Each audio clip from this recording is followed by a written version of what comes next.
Hi. Hi. Welcome to another exciting edition of Cambridge Inside Out. My name is Robert Winters. I'm Susana Segat, and still setting up is Saul Tannenbaum. our special guest today. So while Saul prepares here, how are you doing, Robert? Doing okay. We actually missed last week because I was once again out with the Black Death, but I'm And I was avoiding him. That's right. Is that what it was? Oh, I'm heartbroken. Well, the big news for today, Yes.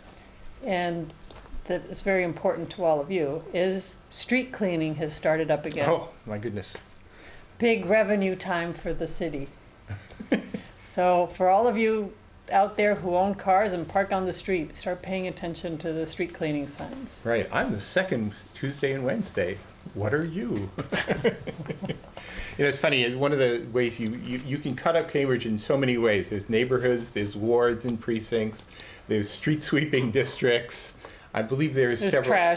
There's trash pickup days, 5 separate districts for that. It's like we all have to have our list of IDs. It's true here. So it's April. That's right. It is April. And it's April Fool's. Right, but we're actually going to be dead serious today.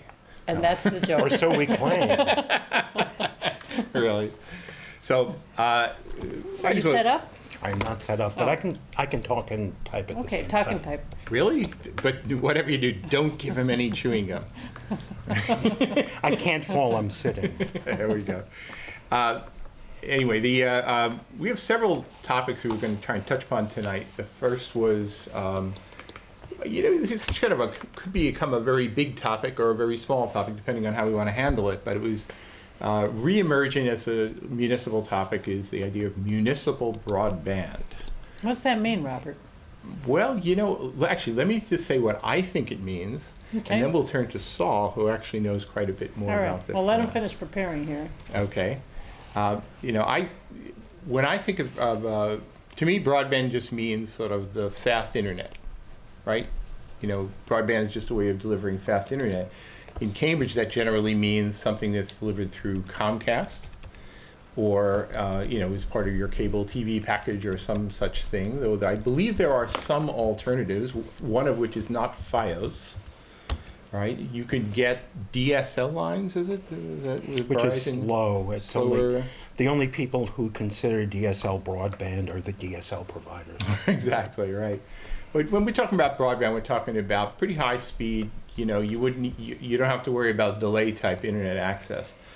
Primarily, It's not Wi-Fi. Wi-Fi is just a way to get broadband. Most Wi-Fi today isn't at the speed that you would consider broadband to be. Okay. I think So Wi-Fi is different from broadband? They're not related? Broadband actually, the technical definition of broadband includes some sort of cable. Okay. But it's used more broadband, I imagine, goes into that little black box that's called a router, which makes it into Wi-Fi. That's pretty Yes, close to that's- right. yes. Yeah. That's So correct. isn't that broadband turns into Wi-Fi? Wi-Fi Yes. is the last leg of the Yes. journey to you. And that Wi-Fi tends to be of limited coverage, so it's not a way of getting a lot of connectivity to a lot of people. Right. Okay. So for those of you who haven't turned off the TV yet, what else, Robert? Well, I'm going to say is that we live in a somewhat monopolistic situation here. Not where- somewhat. well, no, it is. There's some of us who, for example, will get internet access while we're down at work, like at MIT and whatever, and so that's not dependent Or at a on coffee Comcast. shop in Harvard Square or any of the squares? But or- even there, the coffee shop probably has a contract with Comcast or some Yeah. other such provider, and then they're just providing the last leg for their customers. So there's the notion about. Oh well, let me sort of go back from my perspective. For at least a decade or more, there's been discussion about bridging the digital divide or various other ways of saying that. I think I probably would point to Henrietta Davis from a Yes. political point of view as sort of the person who was really sort of hot on the trail of this idea. But there are other people. I know some people from MIT, including my former third floor tenant, were promoting this idea of having some kind of little repeaters at various rooftops. So I'm not going to say a lot, but there have been a number of parties who have tried to provide some sort of alternative for internet access so that you wouldn't necessarily be completely dependent on the evil empire. All right, is that fair to say? Right, and You none mean of a them. company that it would be free free access to the internet on your computer that's not cable company related? Is that what you're saying? That's right. Okay. Yeah. So it's not a brand new idea, but it's definitely receiving a kind of a fresh airing nowadays. In fact, I believe, is it what on part of the business says at a committee meeting on Thursday at 5:30. You always have a hard time. They reorganized all the city council committees. Right. So the new one is called the this is a mouthful. I think this is the record breaker. The Neighborhood and Long-Term Planning Public Facilities Arts and Celebration Committee. Yes. All right, I'm not even going to try and figure out the acronym. Will conduct a public meeting to discuss open data and civic programming, including, actually doesn't specifically make reference to municipal broadband. But my understanding is at least it's part of the way of thinking. Yes. So anyway, it's getting some air. There's been some talk up at City Hall, City Council, that seems to make this feel like it's something people are taking interest in again. And so Saul's actually written a neighbor media piece about this and has certainly been outspoken for some time. So is that a fair estimation? That's fair. So tell us about it. I mean, the internet access in Cambridge is really a monopoly. But that was on purpose, right? That was no, it was actually it was not. No. One of the people who created the regulations that caused that,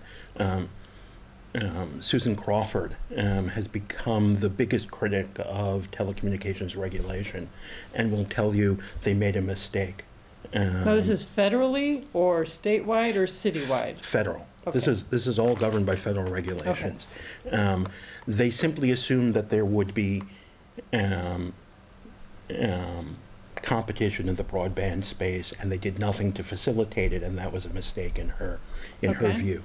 Cable TV, on the other hand, through its franchising process, was intended to be more of a monopoly. But what has happened is that they move hand in hand, because if you're going to wire a community for cable TV, you wired it for internet as well.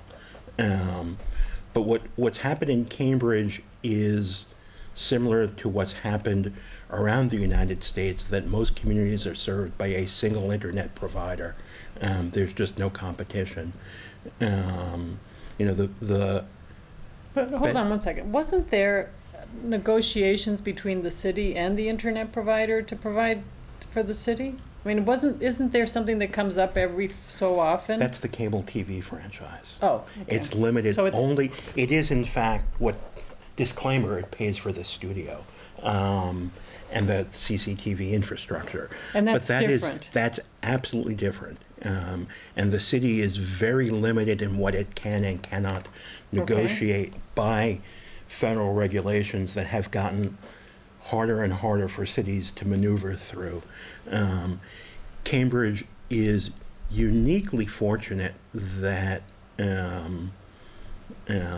when it came to negotiating our cable franchise, we hired the consultant you hired to deal with Comcast, because the general business model is Comcast negotiates thousands of these. A city does it once every 10 years, and Sure. you're normally outgunned. Cambridge has not been outgunned. But that has nothing to do with, broadband internet, which is not regulated the same way. Okay.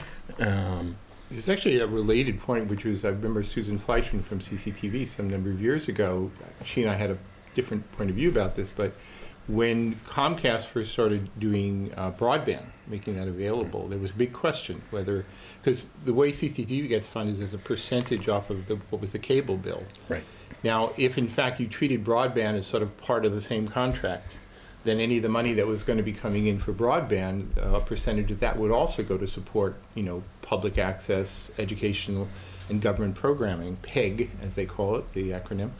But I believe it ended up the regulators decided that in fact the broadband aspect of Comcast business, even though they were delivering it through the same wires as the cable TV, was not part of the same regulated That's business. So CTV didn't get a dime off of the internet access part. Right. So. And what's true in Cambridge is true across the United States. Comcast recently announced that it's merging with its largest competitor, Time Warner Cable. And what you discover there is they're saying, well, this is not going to monopolize the cable market because we don't compete. I mean, they literally do not, number one and number two for, cable TV and broadband simply don't sell in any of the same zip codes. So you've got a monopoly across the United States. And however bad that is, it has gotten worse by a number of changes in federal regulation, as well as Comcast's behavior. We can only negotiate for PEG, public access educational programming in government. What channel lineup, access to this, costs, different types of tiers, a la carte programming, all the things that you used to be able to negotiate, the government just took away the right for municipalities to even talk about it. Right, and I mean, because of the First Amendment, the city can't even talk about the content on the cable lineup. I mean, the number one complaint about your cable company is the bundles where, you're forced to pay for stations you don't want in order to get the stations you do want. The federal government considers raising that a First Amendment violation. That makes sense. It does, but since there's no competition, there's really, no leverage at all there. What seems to have shifted the winds towards municipal broadband are sort of a series of things. First of all, Comcast went off and bought NBC Universal. It used to be in the United States that, for example, Hollywood Studios owned everything from, the Hollywood studio through the movie theater. But that got broken up because it was viewed as a monopoly. This is sort of the same thing. Can you step back for a second and define municipal broadband? Does that mean that the municipality would create its own company? Well, there are different governance models, but it's like a municipal electric plant, or municipal water that we have, or municipal sewer that we have. Cities run all sorts of, municipal enterprises. Right. Yeah, you can view this, in this day and age, as essentially a utility now. Right. So I'm just trying to visualize what that really means physically. What that will likely mean is that if the city decides to do that, the city, by employing contractors, will be putting conduit in the streets and running fiber optic cables all around Cambridge, to allow you to connect to the internet through their lines. Through their lines. I see. Why wouldn't we want to do that? Well, it's a lot of money. I've seen an estimate that for, if they had wanted to put down conduit for the Concord Ave Road, or Cambridge is involved in separating its storm sewage from its sanitary sewage. That's the all construction. over the city. Right. And what a lot of cities have done, or not a lot, forward-thinking cities are saying, all right, we're digging up the roads. We should be putting down conduit when we do that, because we're going to use it one day. Right. Cambridge hasn't done that. Well, it does it to some degree, but not, I think, in the kind of degree that you're talking about. Not in they do it, I think, in anticipation of better traffic signal coordination and things like that. Not in terms of, well, let's put down a whole new pipeline for a technology and a plan we haven't yet dreamed of. Right. Right. I mean, the contrast is to a city like Santa Monica, which has had a strategy for this for 15 years.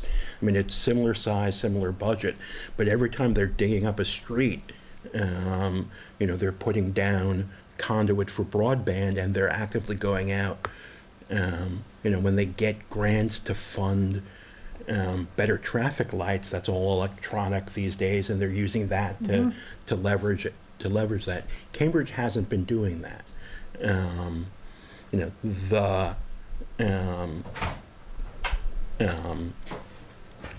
Sorry, we just had a little April Fool's thing here going on.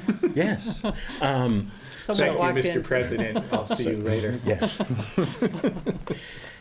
You think David Ortiz's selfie was something. Wait till you see the one we just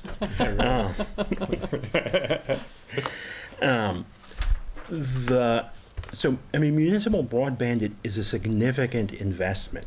And there are also, newer technologies that might mean that you don't actually have to run all that cable under the, under the streets. And Robert was talking about, the little routers, on the rooftops. I've actually, both with MIT and the city, I even volunteered my rooftop. Right. Nobody ever called that. That's actually a sad story, and we can talk about that if we want. But that was a project called RoofNet out of MIT, and that company that got started at MIT doing RoofNet was recently sold for a couple of $2 billion to Cisco, the large the large network engineering company. So it's a Cambridge, looking at this 15 years ago, was ahead of its time, but people are doing large scale mesh network deployments, and the way that works, the fiber internet is sort of like the water system, where you have big pipes going into smaller pipes that get to your home. Mesh networks are, where you have routers talking to each other, with a few of them actually connected back.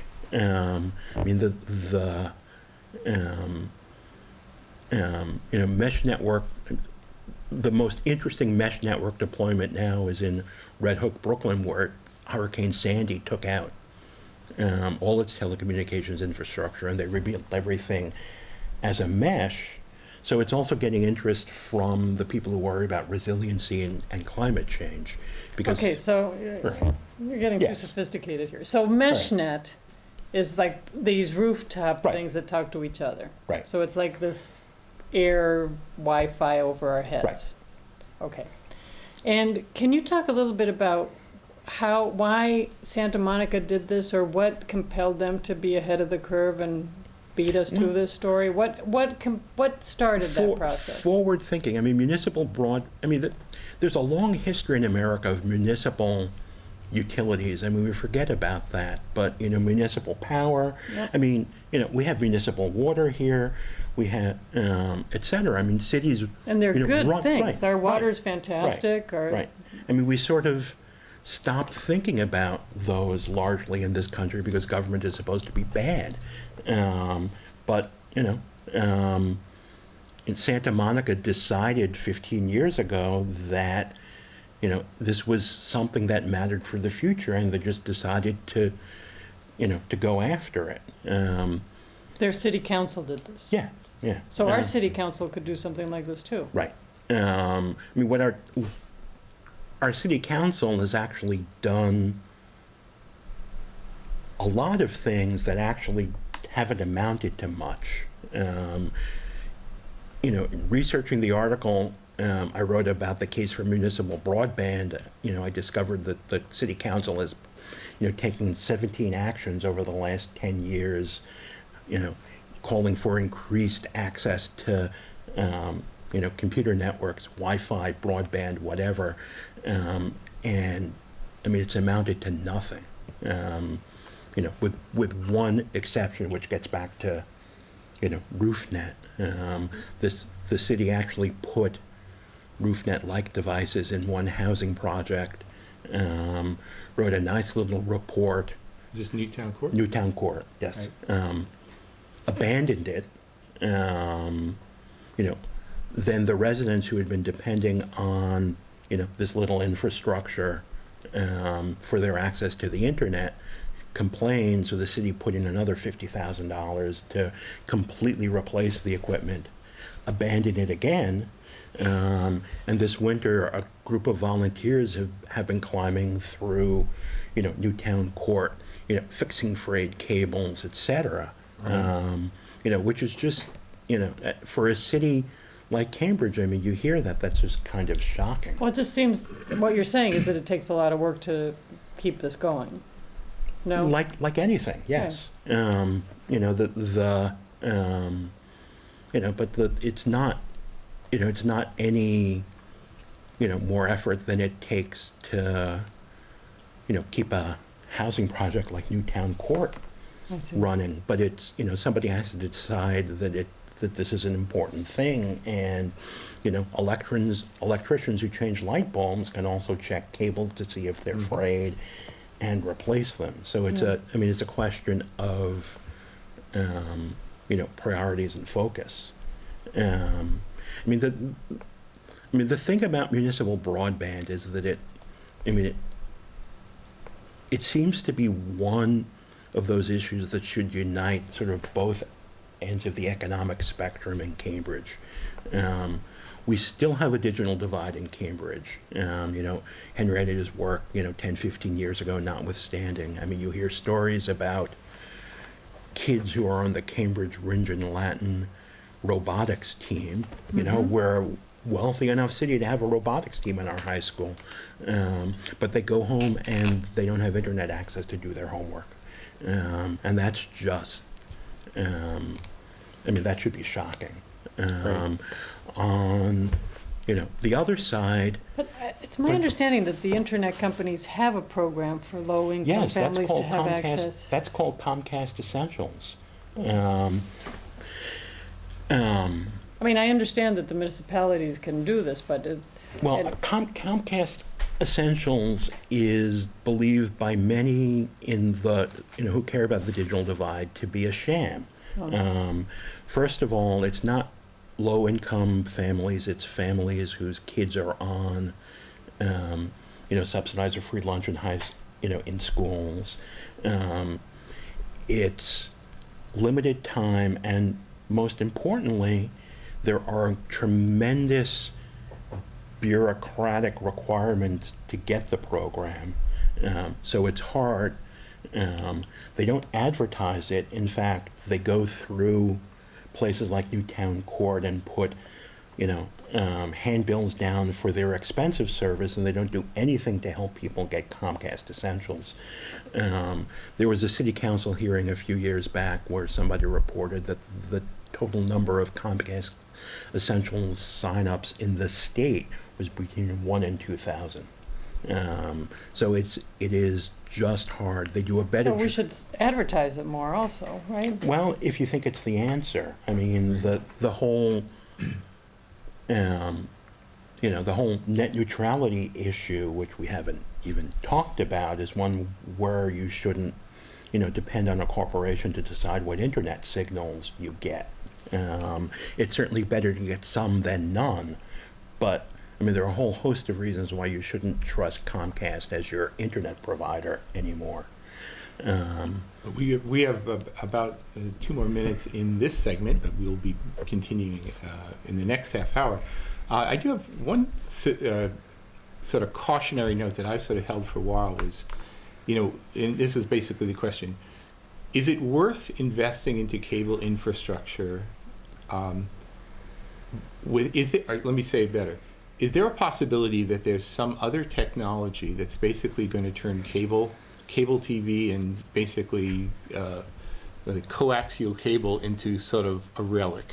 Well, I mean, that's sort of the promise of mesh technologies. And I mean, what I've proposed in my article is that the city not rush in and start building municipal broadband, but put together a task force to spend some time seriously looking at this and deciding, you know, what the proper course is, and building the best possible plan. You know, then city staff and the city council can decide, you know, what the, you know, costs, risks, and rewards are, and decide whether the city wants to pursue it. Well, the city's good at doing things like that. Yes, absolutely. So why do you think it's not happening? I didn't say it wasn't Oh, happening. okay. And it's not like there aren't Okay. a few people in this town who know a fair Right. amount about Right. these technologies, if not invented some of them. I mean, I think that, yeah, I mean, the city council last Monday passed an order, you know, requesting this sort of task force. Great. And, you know, I have every reason to believe that city staff is taking this very I seriously. think they Yeah, are. they're really good at that. No, I think This is- this could become a real major topic over the next year or so, and you know, so we're breaking the news to you. No. So anyway, we should wind down this half hour. Will you come back for the next half hour? I planned on it. Okay. Oh, good, good. I think hopefully in the next half hour we can talk a little bit about what are we calling civic technology or government 2.0? Yes. Perhaps that would be a real delight. So anyway, let's wind this one down here. So until 3 minutes from now, this has been Cambridge Inside. Out. 4, 3, 2, 1.